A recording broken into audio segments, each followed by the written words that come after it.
Good morning, Dubai. Welcome back to the Lovin Dubai show, where we go through the top trending stories that everyone across the country is talking about. Our top story for you today: an Abu Dhabi resident has filed for a 1 billion dirham divorce settlement. UAE fertility rates are lower than most Arab countries. We're talking about a Dubai resident's rant about selling online. And Dubai police help find 1.1 million dirhams worth of diamonds at the airport. And later on in the show, we're very excited to welcome our guest Marielyze Daoud, talking on culture, identity and content in the region. And in today's rapid weather report, it's mostly sunny with temperatures ranging from 33 to 43 degrees Celsius. So yesterday on our feed, we had Lindsay Lohan talking about why Dubai. First of all, hi Annika. Hello. Hi Casey. Good morning. Nice to meet you. Good morning. We've been flipping hosts so often. I was away for 2 weeks. I feel like you were stepping in and out of the show. I filled in a bit. And then now Masa's on leave because she's going to Jordan. Welcome to summer in the UAE when people are in and out. Yeah. We're travellers. We're a travelling bunch. But most of us like to be in because of the benefits that this country allows you. One of those is privacy. And Lindsay Lohan spoke on that yesterday. We posted on our feed. She was all about, they asked, so I think it was American journalists, and they were shocked because she was talking about how she likes being in Dubai because no one's going about clicking pictures of her. And it's true. Yeah. I feel like apart from very few articles, which are probably planted in the Daily Mail by the celebrities themselves, there is that sense of if there's a celebrity there, you don't see a massive rush for people taking photos. Like, personally, would you be inclined to, if you see a Lindsay Lohan type celebrity, are you going to go and take that photo? No, I'm just a very shy creature outside. And so it actually happened to me. So I was at Kokoro, which, if you don't know, is an amazing hand roll bar in Dubai, in El Sarkal. And in comes, I'm like having my hand roll, enjoying my food, and in comes Anas Bukhash, who runs AB Talks, popular talk show host, for those of you who don't know him. Super duper. Yeah. Famous. So Anas Bukhash comes in, and now he's talking to the reception, the guest management, and asking them to, find him a table, whatever. There's a wait list usually. And I'm like sitting there, I'm sitting next to the reception. So at this point, Anas Bukhash is like 5 meters away from me. Like if I leaned back, I would be like, my head would be on his shoulder, sort of. I mean, yeah. Interesting thing to note. Right, okay.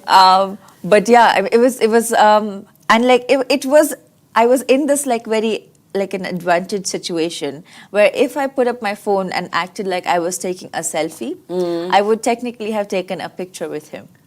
Okay, I could have done that. But I did not. First of all, were other people in the restaurant inclined to go and take a photo? No, actually, nobody like went up to him and took pictures or anything. Actually, he was waiting for a while with the wait list because Kokoro's wait list bows to no one. And interesting. I was going to say what was going on there. Is that no. So they didn't so he was just waiting outside. It's really hard to get into this restaurant, right? It's not really hard. It's just you have to wait. Yeah, there's usually like a wait time of 1 hour, 2 hours, 90 minutes. Yeah, on like their extremely busy days, especially on the weekends and evenings. Yeah, okay. Because the food's really good. Fair enough. But yeah, he was waiting outside, and I saw like a few people went up to him and spoke to him, like had a conversation. But I didn't see anybody like taking pictures of him. It's so interesting because there was a conversation from Robbie Williams. I was trying to remember. He spoke about being on a flight before and having interactions with different cabin crew, and he basically kind of ranted. He was like, some people come up, they barely know who you are. They don't even want a conversation, but they want the photo. And he kind of said it's like you're being treated like a piece of merchandise, and he wanted people to reflect on how they treated celebrities. Yeah. And you see so many of those videos, like people trying to like take pictures with celebrities and kind of like really invading their personal space. And a lot of, I think even Amr Diab comes into so much hate For what? because when celebrities do this, they get like when people do this to celebrities, they get so angry, they do sometimes they punch them or slap them, or like push them away or say things. So very famously, I think Justin Bieber had the whole like it's not clocking to you. It's not, I'm locked in. It's so tricky for famous people because obviously everyone has their days. Yeah. And I would say that if I was famous and someone wanted to come and take my photo, I think we're all human, and like probably 90% of the time you'd be like, sure, no problem. 10% of the time I'd be like, absolutely not. Yeah. And when you're that level of famous, people scrutinize every inch of how you react. So when you see those photos of like Justin Bieber going like this or Kendall Jenner going like this, they get so much hate for it. And you're thinking they're human and they're having a bad day. You have to give them some slack. Yeah, like you're not entitled to a picture. You're not it's just like it's a huge invasion of privacy, to be fair. If you were outside of the UAE and you saw Shah Rukh Khan and he was sitting at a restaurant right next to you, would you ask him for a photo? Only if I felt like there was that sort of like that space. Usually you get it from the vibes, because sometimes they're just there to have time with their family or something, you know? Yeah. And you just don't want to go and because if I love a celebrity enough to want to take a picture with them, I also love them enough to give them that space, even though I know that I will probably never see them again. But I'm just like, you know what, it's fine. I think that's a fair response. If they're in work mode, if they're being paid to be at that event, you could assume that you could go and take photos with them. If they're on a break, no photos. Would you want someone disturbing you on your work break? Absolutely not. So maybe think of it in that level. They're people, they're working. If they're on a break, let them have it. Let's jump into our top story of the day. An Abu Dhabi resident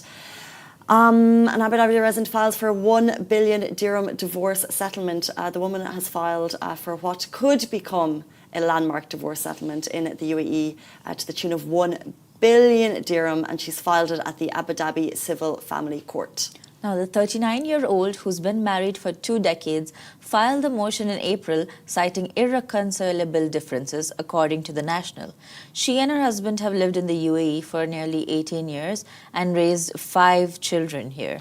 So, got married when they're 19, moved here a year later, have had a family of 5 kids. So, a long marriage. And in a statement, the woman, known as AM, said, "I have a deep and unwavering belief in the UAE's judicial system." The woman who filed the claim has 5 children. "We've lived in the UAE for almost 18 years. We've built our empire here as a family. My children were born here. They were raised in this country. It's our home. And I have so much respect for it and the process currently underway in court." Notably, this 1 billion dirham claim does not include child support, which is being handled separately. So we'll be watching closely to see how this unfolds. In long-term marriages, should things be equal? Should divisions reflect tangible contribution to the marriage? Where do you sit? If not, okay, equal is like plan B. Plan A is based on who can support themselves after this marriage ends. You know, who has more capacity to support themselves. Because more times than not, women give up their careers to stay home, especially if you have 5 kids, there's a good chance that you stay home and take care of the kids. And in that situation then, to go back into the job market after staying home for 18 years is hard.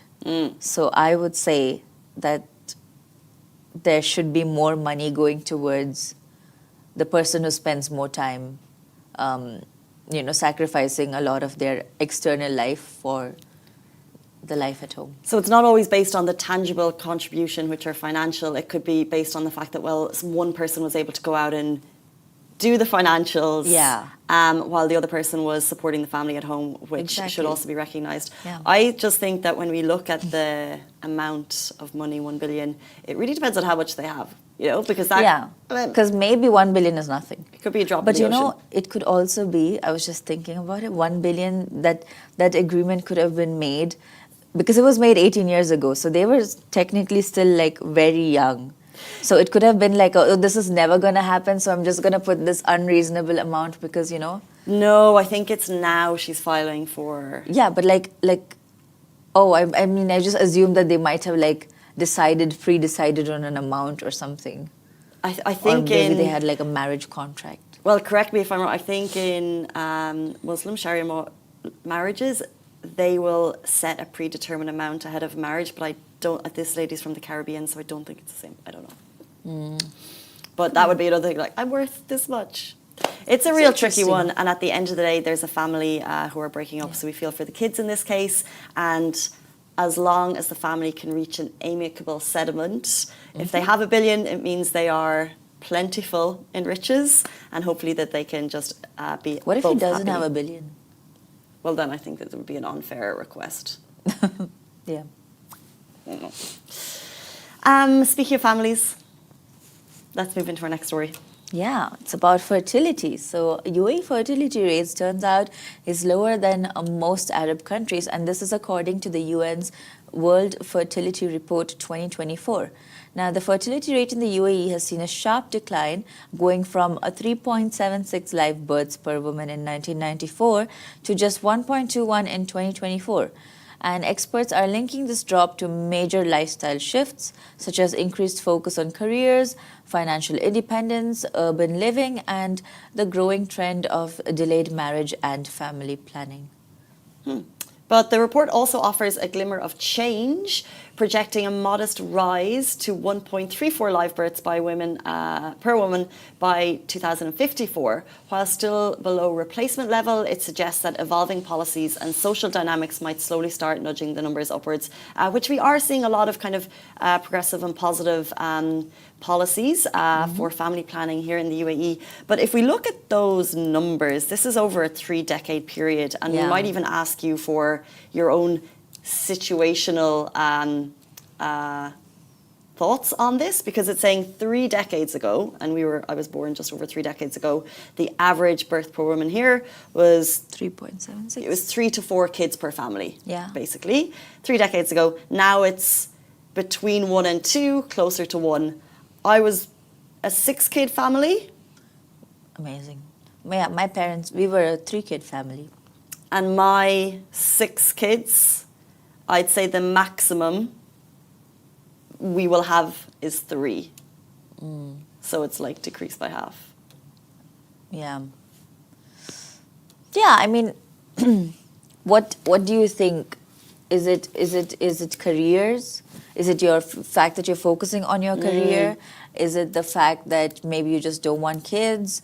So I was looking into it a little bit, and these are the key reasons why people think fertility rates are declining. So one is your change in lifestyle priorities. So, for example, you focus on your career, you get married much later in your life. So, kids are no longer part of the question for you, or you are very focused on personal freedom.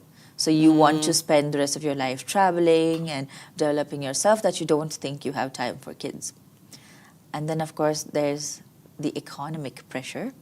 So because cost of living increase, childcare expenses, and you know how we live in an environment where Trump says one thing and the market goes boom. So, it's high-level factors. Exactly. And then there's education. So a lot of women go into higher education and they're too busy educating themselves to bother about getting kids. So that, and then of course there's urbanization. Okay. So because smaller living spaces apparently means you have less family support, because you all become nuclear families instead of living with the community, and it takes a village to raise a kid. Very interesting. Then there's like environmental concerns. So climate change, overpopulation, ethical considerations of like, should I bring another kid into a world that cannot handle its population right now? They're all valid choices. And when you look at the comments that have come in, they literally reflect exactly what you just said.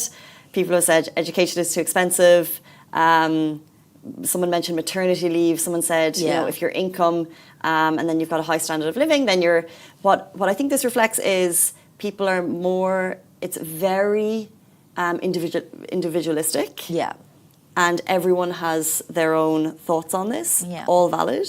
However, maybe people reflect more now than we did 30 years ago. People are taking the time to make their decision rather than society is doing this, so I'm going to do this. Everyone is making their own choices and all choices are accepted. Yeah, that's true. That makes sense. Maybe that's why. But also, I'm just random, but I think there's a social media aspect to it. Also, like, you know, like you spend so much time on your social media. You're so busy, you know, you put yourself under so much pressure to be busy all the time and do so many things. And to be fair, bringing a kid into the world requires a certain amount of alone time, which I feel like is no longer existent, even even at home. I don't know if that makes sense, but yeah. All good choice. All makes sense. There could easily be a social media element to it, but yeah, I think it's a very important decision to take, and it's great that people are making sure that they put the thought into the decision, rather than. Would you want kids?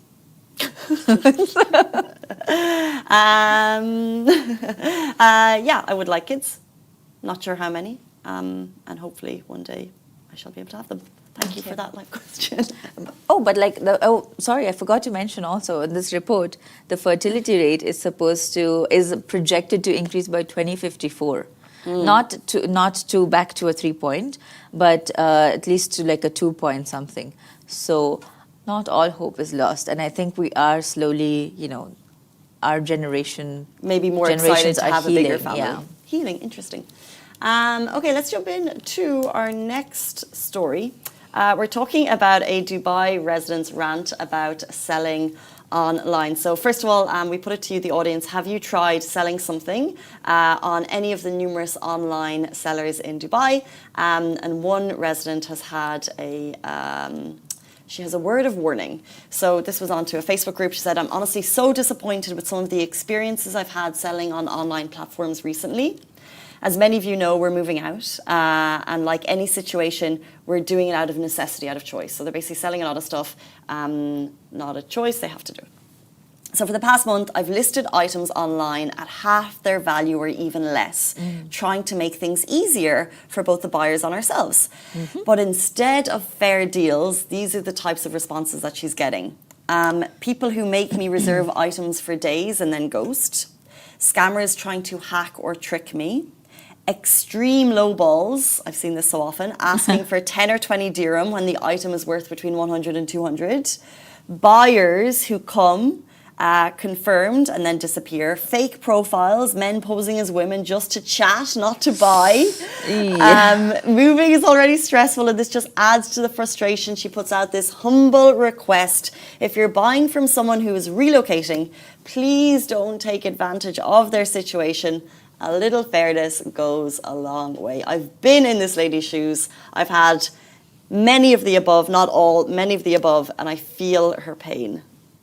Wow. Okay, tell us more. Tell me your story. One of the most frustrating ones is the lowball offers. So you've already agreed on a sum, 900 dirham for a fridge. They come to the door. They're like, I've got 800. And they're like, oh, this is for my boss, so I don't have any more cash. I have 3 to 4 examples of men, women coming to your door. They're in your home and they've brought less money. Or they're trying to haggle with you face to face when you've already agreed. And I'd be quite clear on this set agreement before you come to the house, because otherwise. Yeah. And I'm very clear of like if there's any issues, if it's damaged, I'll have photos of the scratches. It's all there. So there shouldn't be any room for haggling. And I find it really uncomfortable to have a stranger saying, I just don't like that face to face. Yeah, I think I've only sold things like twice, not sold, but like once I was selling an old phone, and that I went onto a website, and I was only going to sell it on the website. So like this guy came and he paid me the exact amount, and there was no discussion about it. That was it.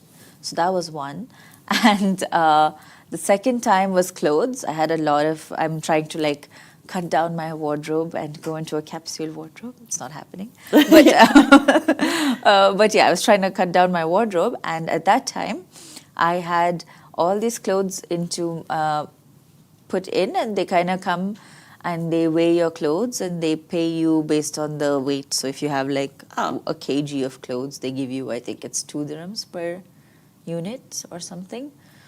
So yeah. And then again, there was no negotiation. It was just pay. I feel like that's a service rather than a, you know, I feel like these are like Facebook Marketplace, Dubizzle type of. Yeah, I mean, I just feel like I've heard way too many stories about it. So I've never really. But you know what I did? Oh wait, no, I did. I have. So with my very first salary in Dubai, I was on Dubizzle, and I met this man in Satwa, and I bought a cycle from him.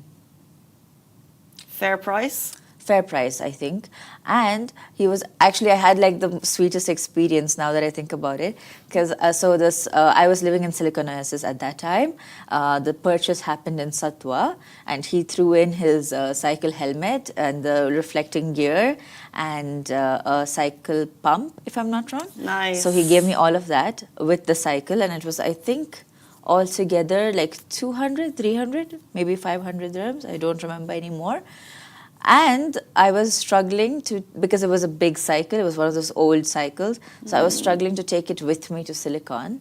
So this was a Pakistani man who lived in one of those like the sharing apartments in Satwa. So one of his like friends in the apartment itself ran a pickup truck. Wow, so he also spoke to his friend to help me get the cycle from my place, from Satwa to my place. I'm such a cynic, and I'll be like, he was offloading that bike, you know. No, but the cycle worked perfectly fine. There were no issues with it. It was fine. He was just a very, very nice man. I felt like from his energy, he was very nice. He was not trying to flirt. He was not trying to like get anything, because I never had any contact with him after. So yeah. I think the summary is there are good people on these selling platforms. But the problem is it is littered with a number of people just trying to get a good deal, and you will get lowballed constantly, which is really frustrating because, there's some good people, and then there's people just trying to get a good deal. Speaking of a good deal, we have a story about someone who was carrying a lot of jewellery through an airport. And this story actually made my jaw drop to the floor when Annika was explaining it to me earlier. So let's jump right in. Yeah, so this is about 1.1 million worth of diamonds being lost and then found at the Dubai airport. So a Dubai-based jeweler recently traveled to a GCC country for an exhibition, carrying 4 bags filled with high-value diamonds. But upon arrival, he discovered one of the bags wasn't his. Alarmed, he immediately flew back to Dubai and filed a report with the General Department of Airport Security. Okay, so this is nightmare travel stuff. You've got 1.1 million worth of jewels in your bag, and it turned out another traveller had unknowingly picked up the jeweller's bag in a mix-up. Like, this is literally a movie. In a mix-up at the airport, and in the mix-up bag had already flown home to Bangladesh with it. However, thanks to swift coordination between Dubai Police, the UAE Embassy in Dhaka and Bangladeshi authorities, the missing bag was tracked down and safely returned to its rightful owner in the UAE. First of all, I put it to this jeweller, what bags did you have these million worth of jewels in it? Did it have a, you know the way like people have got like these like coloured things and they've got these big things? Yeah. Did you clearly mark this bag as yours before you travelled, or did you have an Amazon basic suitcase like I have and everyone has, and I can see how this happened? I feel like that's what happened, because there's no way. I mean, I feel like if you were carrying, I could just carry like random, maybe my favorite perfume or something in my luggage, and I am so careful about my luggage. So I just feel like when you're carrying 1.1 million worth of diamonds, you're going to be extra cautious about how you're carrying it and so on. And it just... Who's checking in? Yeah. Who's checking in that much? Is that even legal? So according to the customs, you have a limit of 60,000 in material goods. Before you need to declare? Yes, yes. Maybe he did declare it, actually. I'm sure he declared it because that's how he could approach like the airport staff and tell them. But it's bizarre. Like, how do you, like, just one person taking 4 suitcases filled with diamonds? It reads crazy to me. I picked up the wrong luggage once. I was flying to America. I was going to South Carolina via JFK. I spent a night in New York. At the New York airport, JFK, I picked up the wrong luggage, took it with me to a hotel, didn't open it, and then flew down to South Carolina the next day, opened the luggage, and I was like, this isn't mine. What was in it? Did you see anything like bizarre? Yeah, I began to understand. I didn't go through the stuff, but what I needed to do was, this was a few years ago, I needed to figure out who owned it. I contacted the airline, and from what I understood from I didn't go through it. Yeah. It was like a designer style person who lived in a part of New York. They hadn't taken my bag. They contacted the airport as soon as they saw one lonely suitcase that looked quite like theirs waiting. So they had said, I think this person's, and then I had to pay for the repatriation of my bag to New York to them on a student's budget. But say, Lovin, not ideal. But since then, I take care to have a tiny little ribbon of a certain colour that's going on my black Amazon Basics luggage. That's smart. That's smart. We do green tape. Green tape. So just like green tape around the handle, and we're all good to go. You've got to, because this luggage is all looking so similar. Yeah. It's 8:58 on a Wednesday morning, and we're so excited to welcome our next guest, Marielyze Daoud, talking on culture, identity, and content. She's going to be joining us after this very short break.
Hey guys, welcome back to the Lovin Dubai show. Today's guest is Marielyze Daoud, a creator who shares real moments from her life as a Lebanese Filipino living here in the UAE, from food and culture to just everyday stuff we can all very much relate to. Welcome to the show. Thank you so much for having me. First of all, congratulations are in order. Something big, life changes just happened? Yes, I did. I decided to move forward and start my social media career as in being a real full-time influencer. That's amazing. That's a big move. What inspired you to do that, to take that step? Because you left a full-time job, stable. I would say the opportunities that came with it. I would Okay. say, like being in the scene at a young age, made me realize, a 9 to 6 job isn't for everyone. So I decided to pursue it full-time as of now, but I would definitely love to go back into the real full-time job, hopefully in the future. Well, let's see where this journey takes you. Exactly. We never know. Maybe I'll never go back. Yeah, maybe. People Maybe. sit so often and they talk about wanting to take that move. You say you've been in the scene for a long time. Yes. Tell us, first of all, can you tell people what you do as a creator? So I'm a social media content creator. If you guys don't know me, I'm, as she said, half Filipino, half Lebanese, born and raised in the United Arab Emirates. I started off my career as very silly comedic jokes, to be honest with you. It was a dare from my dad. He pushed the green light, the button as to like, you need to start posting on socials. Really? Wow. Yes. So I was like, you know what? Let me just do it. We never know where it go. I started tackling on the point of me being a mixed biracial kid, on how I may look Asian, but I do speak Arabic fluently. People did tap onto that topic, and next thing you know it, I'm here. Wow. Dad making that, like, because so many people have the issue with parents not wanting to post Yeah. on social. If that's the case, would you have advice for them if they don't have a dad who's saying go for it? I would say you do it anyways. You never know where it goes. But of course, having a very supportive background did help. Like, I'm so thankful. Both my parents, my dad and my mom, did support this journey. Do you remember the first video that really launched you into the mainstream, or like, kind of blew up? Yes, it was actually to a trending audio about a pizza. I don't know what it was, but then I just added texts onto the video about like, oh yeah, I may be Filipino, but the Filipino community doesn't accept me. I may be Lebanese, but the Lebanese community doesn't accept me. But you know what? I'm gonna accept myself for who I am. Till everyone started accepting me. Why do you think that's amazing? Living in the UAE, Yeah. why do you think that piece of content related to so many people? Surprisingly, there were a lot of mixed biracial kids in the country that not many people know about. And I think it did connect with them in terms of like, oh, like, okay, let's accept us for being mixed kids, not for like going through one route. Because like sometimes when I was younger growing up, I would tell people, I'm more Lebanese oriented for me to be accepted in the Lebanese side. Or if I'm with the Filipino community, I'll be like, no, I'm more in the Filipino side to be accepted with the Filipino side. At this point, I was like, you know what? I'm from two countries. Yeah. Both of my roots are from two different countries. I'm going to accept that whether I like it, whether you guys like it or not. And it did tackle on the point. It's like, oh, yeah, you know what? Let me identify as two different cultures. That's very interesting. I feel like I do know that people struggle a lot when, realizing that a person doesn't fit into one box, and just like the whole like trying to get you, how do you go about having that conversation? Because it can't be easy to like look at someone and say, no, I am both, No, it did take time. I'm not going to lie to you. It did take a lot of time. Growing up, as I said, it wasn't accepted at all. Like, it wasn't accepted. In what ways was it not accepted? It was in terms of, like, how can an Asian get married to an Arab? It was still very brand new back in you're talking early 2000s. In school, it wasn't accepted as well. It's like the foreigners would be like, foreigners as in the Asians would be like, oh, you can't sit with us, you're too Arab for us. And then the Arab kids would be like, oh, you can't sit with us because you're too Asian for us. So then growing up, I was like, if you guys are not going to accept me, and I'm not already accepting myself, like, how am I going to go above this issue? I did have friends that did love me for who I am, and I'm so grateful for that. So that helped the role. And it was always my parents, as I said, it's parental guidance, that they did push the facts like, no, you should be proud for who you come. We pushed love boundaries for us to get you to where you've come. So, you have to push it and see where life gets you. Well, we love you for who you are. Thank you so much. Thank you so much. Well, like, what was that like in school? Like, was it tough at the time? It was very tough, I'm sorry you went through that. Yeah, it was very tough. Like, you could easily tell people I did have an identity crisis at some point. Like, I genuinely didn't know who I was. you know, at a very young age. You know, try putting a 4-year-old into that peer pressure, into Yeah. like, no, you're not from that community and you're not from the other community. So you can't do anything about it. So it's like, I'm 4 years old. I'm looking at both ones. Like I'm speaking Arabic, but I can't speak my mother's tongue, which also played a role. So I speak Arabic, but I don't speak Tagalog. And in the same time, it's like, okay, if I speak Arabic, it's just the image, and you know, this Yeah. doesn't fit. And you would hear backlash slurs about like people Yeah. talking behind your back, you know, Arabs talking behind your back, and you understand them, and you're young, and you get to like, it was very tough. But I'm so happy that the community grew so much since that time.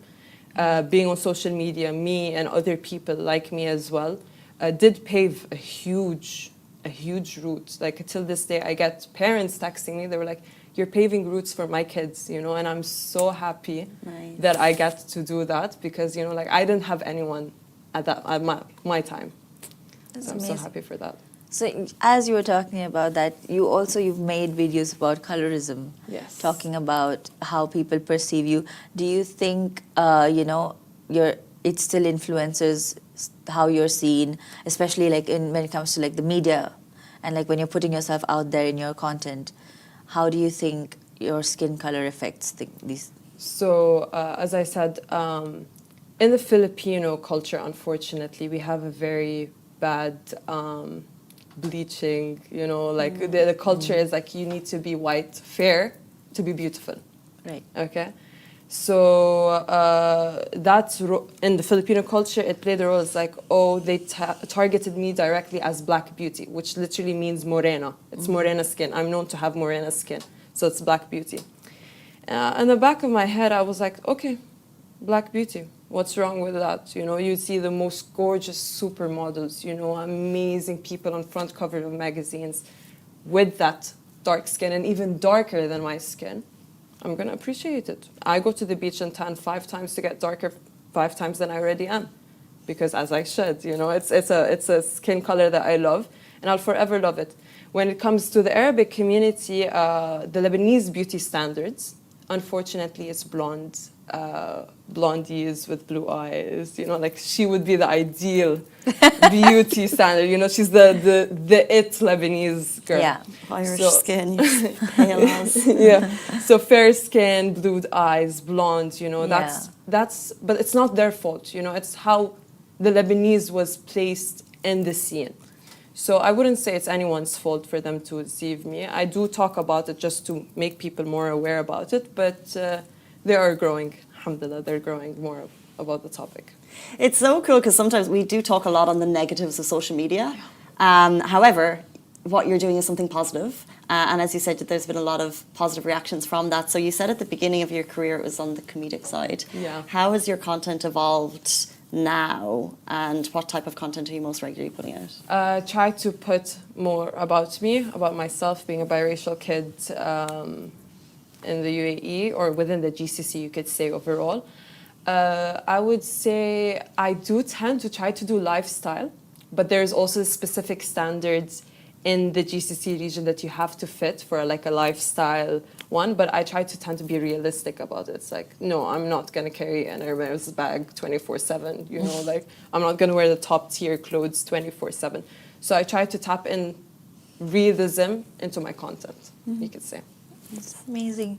So, what's your process when you're trying to decide what videos go on TikTok, on your Instagram? What is your process to shortlist those videos? What type? Yeah, how do you focus? Unfortunately, on Instagram, I tend to be a bit more aesthetic and professional. Yeah, It's we a know. side of me that's, like, let me be quieter. On TikTok, it's literally me just ranting. It's just like I put the camera on and I just talk for the sake of talking. I talk about my storylines, day-to-day activities, unboxings. I just talk. So do you try to share any particular aspect of your life, or is it just like everything? No, everything. At this point, everything. I like to be so real to the point, it's like, you know what is happening to me 24/7. And what is the process for going from, people talk about like in football, you go from amateur to professional. Yeah. You're going from like, I guess, an amateur to a professional content creator. Like, what is the process in terms of if someone wants to do the same path? Like, how do you get noticed by brands? How do you start doing brand deals? I would say it's you connecting with the brand. I think it's like you, first of all, how it would really be seen is you featuring it from time to time, of you genuinely using the product. At the end of the day, I personally don't want to market a product that I genuinely don't use. So when you create a relationship with brand, it just opens millions of doors afterwards. But then you, of course, tend to pick which brand to work with in terms of like, oh, do we meet each other's values or not? And then it goes from there. Amateur to professionalism, I would say it's hard. I'm still trying to get there. Like I'm still trying to reach that standard. It does take time, and it takes consistency.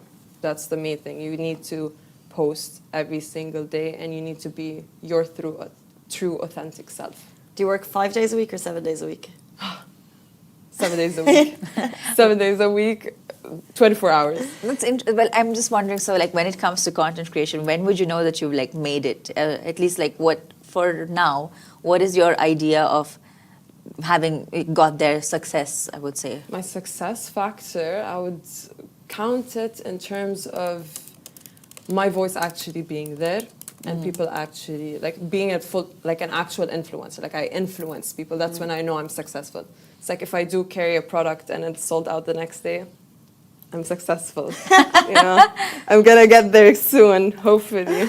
Well, I can't wait for you to look back on this interview in 10 years and see the growth from there. Before you leave us, we want to play a little game with you. It's called What Gives Marielyze the Ick. We've got this buzzer, so if it's icky, you just go beep. Okay. It's mainly content stuff. Let's see. Yeah. Okay, so should I do the first one? Okay, so what gives you the ick? Posting a TikTok but deleting it because it didn't get enough likes. Is this... Yes, a big ick, because it does play with your algorithm, unfortunately. And it means that you're not true to what you posted in the first place. Have you ever deleted a video? Yes. Guilty is charged, yes, unfortunately. But I did in my early years. Now I just genuinely post for the sake of posting. Seeing someone correcting your pronunciation? No. It's I have to. Appreciate Yeah, it. I genuinely thank you. Thank you Nice so much. growth Why? mindset too. Because like people do make mistakes, and I think fixing it wouldn't make an issue. Like why not? Like no one's perfect. Like I don't think I speak perfect English, but correct me, no problem. She's down for it. Okay. I feel like when it's like not the only language you speak, you're a little more open to. I think mistakes are so fine. I would just never correct someone because it's like, who cares? No, it depends on the situation, to be honest with you. If like we're having like a deep conversation, you're like, oh yeah, you said that wrong. Yeah. if it's done as a power Like, wait, move, got that's you. an ick. Yeah, that's an ick. Yeah, fair. Okay, next one. A guy who takes mirror selfies. Ooh. I'm not so sure. It depends what type of mirror. Okay. A guy with taking mirror selfies at the gym. Is he sweaty and all, or like how detailed can you get? Okay, just like flexing biceps at the gym, mirror selfies. Yeah. Like who are you flexing your biceps to? Okay, what? Oh, no, there's this very common one. Shirtless in the washroom with the towel on. Oh, big egg, big egg. That's the most common one. That's I don't know what, like, just go to the gym, do the gym, leave. Exactly. 50-50 on a first date. Arabic culture, hello? No. No. I mean, later, okay, if it's like the third date, fourth date, I don't mind. Like, I'm not going to be that type of person, but like first date? I love the mix of cultures in this country because it was bring people together who've got like completely conflicting thing, and it's like the relationship's over before it started because you don't agree on these things. Do you think that's a point where both cultures agree upon, like that men have to? No, take sadly, no. The Filipino culture are the Oh. 50-50 type of people, unfortunately. Oh, The ones okay. that I know of, I'm not gonna generalize, Yeah. of course, but yeah, sadly, no. I think it does come from my Arabic root.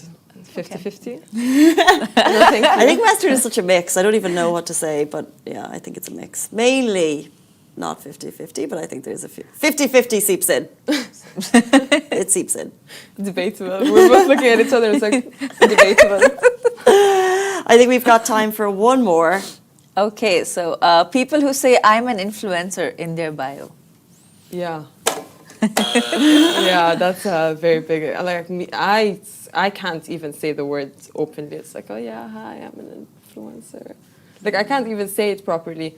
It is a big ick because, okay, I'm glad that it's a full-time job. You know, I did take the decision to make it a full-time job. However, let's not revolve your personality around it because being an influencer is showing your personality. You get me? Like your personality it shouldn't be revolved over the fact, oh yeah, I'm an influencer. It's you becoming an influencer was because of your personality, if that makes any sense. Not a little bit icky, not at all. You can watch the full show again on YouTube when it goes live. Marielyze, thank you Thank for you your time so this much. morning. Really appreciate getting to know you a little bit better. Likewise. Thank you, Annika. Thank you. And that is the end of the Lovin Dubai show today. We're back with you every single weekday morning, same time, same place. Have a beautiful day. Bye-bye.